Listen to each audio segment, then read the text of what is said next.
এগিয়ে চলো, আমরা আছি তোমার সাথে।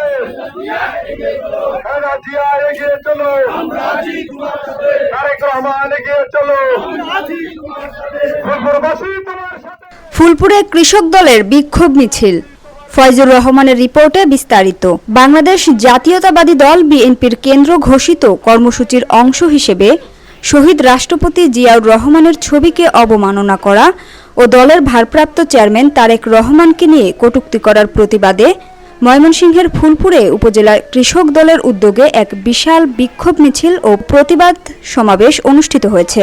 18 জুলাই শুক্রবার বিকাল 6টায় ফুলপুর গ্রিন রোড মোড় থেকে একটি বিশাল বিক্ষোভ মিছিল বের হয়।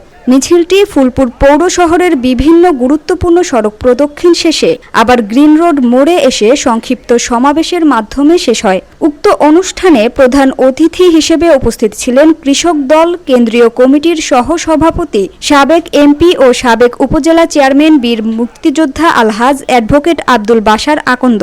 বিশেষ অতিথি হিসেবে উপস্থিত ছিলেন পৌর বিএনপি সাবেক সহ-সভাপতি নজরুল ইসলাম মাস্টার।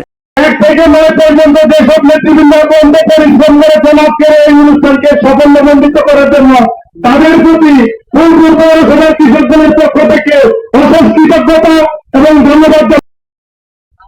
আমাদের ফুলপুর উপজেলা কৃষক দলের অধীনস্থ 10টি ইউনিয়ন থেকে এবং বিভিন্ন ওয়ার্ড থেকে যে সকল নেতৃবৃন্দ এসেছেন, আমরা ফুলপুর উপজেলা কৃষক দলের সংগ্রামী সভাপতি জেনারেল জনাব শফিকুল ইসলাম শফিক, ফুলপুর উপজেলা বিএনপির সাবেক কৃষি বিষয়ক সম্পাদক আব্দুস সামাদ আকন্দ, উপজেলা বিএনপির সাবেক সমাজ কল্যাণ বিষয়ক সম্পাদক দেলোয়ার আহমেদ, সাবেক উপজেলা বিএনপির ধর্ম বিষয়ক সম্পাদক সোয়েবুর রহমান সোহেল, সদস্য নজরুল ইসলাম আর্মি, উপজেলা কৃষক দলের সভাপতি শফিকুল ইসলাম শফিক, সাধারণ সম্পাদক খলিলুর রহমান তালুকদার, পৌর কৃষক দলের সভাপতি আব্দুল্লাহ আল ইল্লাল, সাধারণ সম্পাদক আব্দুল হাসান মানিক সহ উপজেলা বিএনপি ও কৃষক দল সহ বিভিন্ন সহযোগী সংগঠনের বিভিন্ন পর্যায়ের নেতৃবৃন্দ এবং বিভিন্ন ইউনিয়ন থেকে আগত কৃষক দলের সভাপতি, সাধারণ সম্পাদক, ওয়ার্ড কমিটির সভাপতি, সাধারণ সম্পাদক ও বিভিন্ন পর্যায়ের নেতৃবৃন্দ উপস্থিত ছিলেন। উক্ত অনুষ্ঠানে প্রধান অতিথি তার বক্তব্যে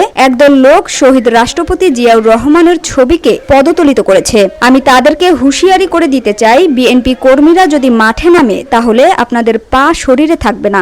আরেক দল লোক বিএনপির ভারপ্রাপ্ত চেয়ারম্যান তারেক রহমানকে নিয়ে কটূক্তি, কুরুচিপূর্ণ মন্তব্য করেছে। আমি মনে করি তারা তারেক রহমানের জনপ্রিয়তাকে দেখে ঈর্ষান্বিত হয়ে পাগলের মতো এক এক সময় এক এক কথা বলছে। তিনি আরো বলেন, বর্তমান সময়ে বিএনপির বিরুদ্ধে নানাভাবে ষড়যন্ত্র চলছে, তাই এখন আমাদের ঐক্যবদ্ধ থাকার কোনো বিকল্প নেই। আমাদের দলের মধ্যেও কিছু দুর্নীতিবাজ ঢুকে গেছে, যারা দলের ভাবমূর্তিকে ক্ষুণ্ণ করার জন্য বিভিন্ন অপকর্মের সাথে জড়িত হচ্ছে। এদেরকে চিহ্নিত করতে হবে এবং এদের বিরুদ্ধে কঠিন ব্যবস্থা গ্রহণ করতে হবে।